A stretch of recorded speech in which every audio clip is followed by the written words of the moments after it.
This class is for class 10th ICSE Physics. This is part 4. Part 4. 3 parts already I have sent. This is part 4. Previously I have discussed about movement of that couple. Couple means when couple also rotates the body, but it rotates the body in only one direction. When torques are acting, then it can rotate either in clockwise or anti-clockwise, but in couple either clockwise or in anti-clockwise. Only one rotation is possible in couple, even though two or more than two forces act on it.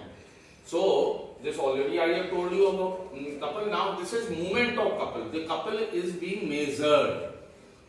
The physical quantity which measures the couple is called movement of couple. Now see, this is a rod. A and B are the end points, and two equal opposite parallel forces F. This is first F, this is second F. They are acting on A and B, and F is from F passes the axis of rotation. F is the point piviate or fulcrum. So this is first movement arm of this force, first F. AF is the first movement arm, movement arm. So this is not movement arm, this is actually couple arm. It should be couple arm.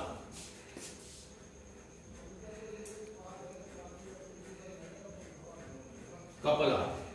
So AF is the first movement arm of first force F, and FB is the second movement arm of second force F. And the total perpendicular distance between these two forces is called couple arm. So what is couple arm? Couple arm is the sum of two movements arm, either 2 or 3. Now we will calculate the turning effect of first force or individual torque of first force, which is called movement of first F applied at A. You will apply the same formula of torque, that is force multiplied by perpendicular distance from fulcrum to point of application of force. This is point of application of first force and this is fulcrum. So this is FA, the first movement arm. So the formula is of torque, any torque or movement of force is one force, magnitude of force multiplied by perpendicular distance between that force and fulcrum. Already I have told you about it. So first F, the movement of couple, movement of force at F into FA, let it be D1, so F into D1, and the tendency of this force is to rotate upward, means in clockwise. So this is clockwise. Similarly, the movement of second F acting at B, that is F into FB. FB is the second movement arm represented by D2, F into D2. Now you will calculate the rotational effect, the direction of rotation. This force will move downward. So again, same is the about F. This total rod will turn about F like this. Here also F. This will move up. So the total turning, this is upward and this is downward. The total turning is clockwise. Here also it is clockwise. So total movement of couple is F into D1. Add this one also F into D1, because both are in clockwise, so they will be added. F into common, take F common, D1 plus D2, F into AB, F into D. And this is the total movement of couple of first F and the second F, which is called movement of couple.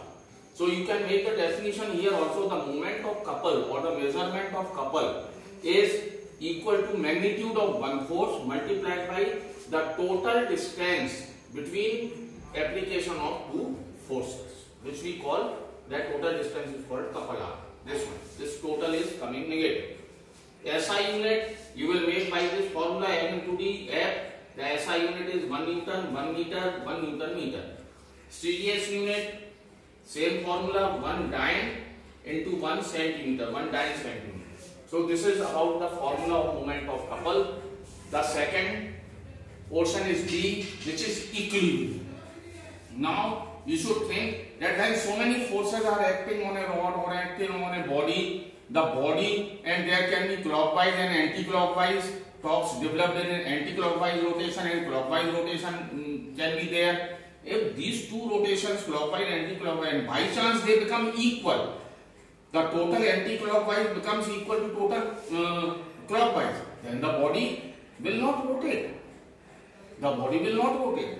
In the same way that there is a toy car lying on the floor, and if you push it, the pushing force is also of 2 Newton, and then you push it from the forward direction. That is also, meaning you are applying opposite forces on the toy car in opposite direction, and both the forces are equal. The car will not move because both the forces will cancel each other.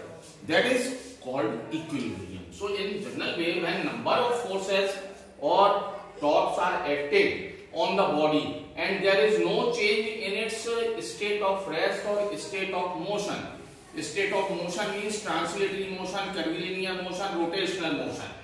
Then we say that there is equilibrium in the body. So two types of equilibrium are there. The first one is static equilibrium and the second one is dynamic or rotational equilibrium. Static equilibrium, under the action of so many forces or several torques are acting on rotating body, the bodies which are capable of rotating and the body which are capable of doing translatory motion. If you are applying several forces on it and several torques on a rotating body, even though the body remains at rest, neither it performs any translatory motion or rotational motion. And that is called static equilibrium. The body is static. Example is standing on the ground. Standing on the ground means action force. Action force is the weight mg acting vertically downward. The reaction is provided by the ground. Both cancels and you are in equilibrium. Similarly, in rotating also, suppose there is a blade which is rotating and one boy holds it down and pushes it upward. Another boy pushes it also upward. Both the boys are pushing the two blades of the rotating fan in upward direction. Then that blade will not rotate because that first boy who has applied the force in upward direction, that produces clockwise movement. And another boy which is standing in opposite direction, he is also pushing it in upward. The fulcrum is in the middle. It is in anti-clockwise. So both clockwise and anti-clockwise, that becomes equal. Anti-clockwise effect and clockwise effect becomes equal. No rotation. That is static equilibrium. Second is dynamic and rotational equilibrium. Under the action of so many forces or torques acting on the body remain in motion, remain moving in translatory, remain moving in curvilinear. If it is rotating, remain rotating in the same direction with the same angular speed. Then that body is called in dynamic or rotational equilibrium. यदि आप तमाम सारे force और torque किसी एक body पे लगा रहे हैं, ना ही वो बॉडी सीधी रेखा में जा रही है, ना ही वो बॉडी जिस सीधी रेखा में जा रही थी उसी वेलोसिटी से उसी सीधी रेखा में जा रही है फोर्स लगने के बाद, ना ही उसमें उसकी स्पीड बढ़ी ना घटी। इसी तरह से अगर कोई बॉडी रोटेट हो रही है, उसमें बहुत सारे टॉर्क तुमने लगा दिए, ना ही उसका रोटेशन बढ़ रहा है ना घट रहा है, तो वो डायनेमिक या रोटेशनल इक्विलिब्रियम कहलाएगा। Example, uniform circular motion. जब मैंने body moves on A circumference of the circle such that it covers equal distances in equal intervals of time, equal arcs cover करती है सर्किल के, इक्वल टाइम लगता है, that means it is moving on the circular path with constant speed, that is called uniform circular motion. That is the example of rotational equilibrium. A droplet reaching to the earth, a drop, एक बूंद जो पृथ्वी पे गिर रही है तो उस पर ऊपर की तरफ फोर्स लग रहा है, वो कौन सा है? विस्कस फोर्स लग रहा है, और अब थ्रस्ट लग रहा है, ये दोनों फोर्स जो ऊपर लग रहे हैं वो किसके बराबर है, उसके वेट के बराबर। तो वो एक कांस्टेंट वेलोसिटी से नीचे गिरती चली जाएगी, मोशन रहेगा पर वो इक्विलिब्रियम में है, that is called dynamic equilibrium. So these are the examples. The last one which is the C part, which is principle of movements. After reading all these things, we come on the conclusion that there should be one formula for the numericals, because there are several bodies on which we apply forces in different directions, and those forces can produce clockwise movement and anti-clockwise also. There should be relation between anti-clockwise and clockwise relation. So principle of movements indicates that relation between clockwise and anti-clockwise effects created by several forces which you apply on rotating body. So for this, according to this principle, this is also based on law of conservation. Law of conservation is applied here. According to the principle, the sum of ACW, remember this, ACW means A for anti-clockwise, A for anti, C for clock, and W for wise, anti-clockwise and for movement.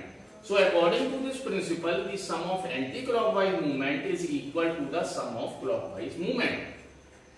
According to the law of conservation, the total anti-clockwise rotation effect is equal to total clockwise rotation effect. Or in other words, anti-clockwise movement total will be total positive and total clockwise will be negative. So when both are equal, naturally when you add them, plus 10 and minus 10, it will become 0. So that is the another form of this principle.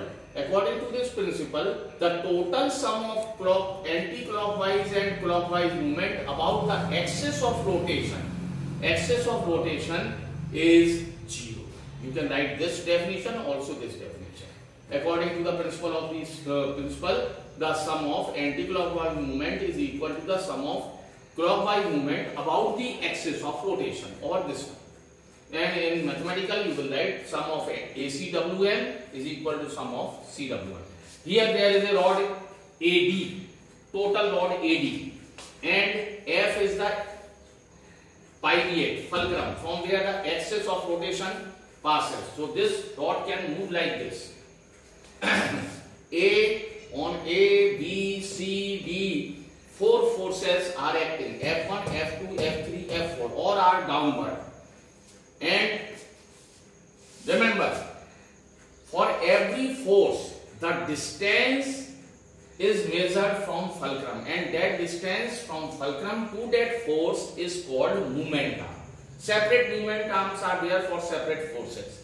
So F1, the moment arm is FA, which is D1. For F2, the moment arm is FB, which is D2. For F3, the moment arm is FC, which is D3, represented by D3. For F4, the moment arm is FD, which is represented by D4. Now I will calculate. Now see, this force F1 and F2. F1 has a tendency to move downward like this. So this is anti-clockwise. Similarly, F2, F3 and F4 are not acting. F2, it has also the tendency to move downward, to move this in anti-clockwise. So both are anti-clockwise. Similarly, if F1, F2 are absent, F3 are there, consider F3, F4. So F3 will also move downward about F. F is here, F will remain here, but this portion will move like this. So this is clockwise. F4 will also move like this. This is also clockwise. So both these are 2 clockwise and 2 anti-clockwise. It can be 3 anti-clockwise, 2 clockwise. The main thing is that the total sum of ACW should be equal to whether they are 2 or 3 or 2. So sum of anti-clockwise movement is F1 into D1, F1 into D1. Because the moment arm of F1 is A to F, D1. I have told you moment arm is measured from the fulcrum, F1 into D1.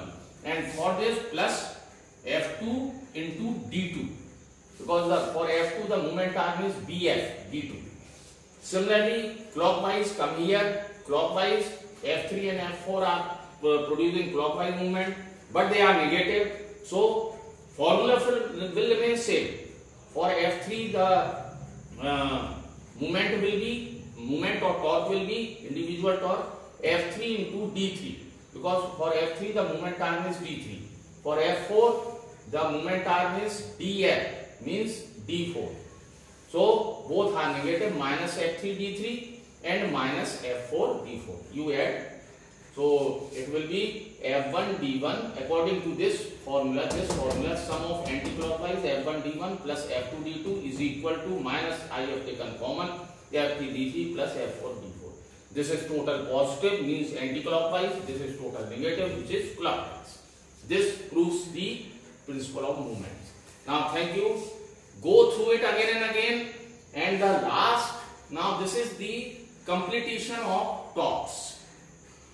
Now the numericals are there, but after getting the idea about CD, next day, tomorrow, there will be lecture on center of gravity, which is a very important part. That is part 5. So be attentive, go through it, subscribe me and subscribe the channel. You will enjoy. Rest is okay. Thank you. Good evening.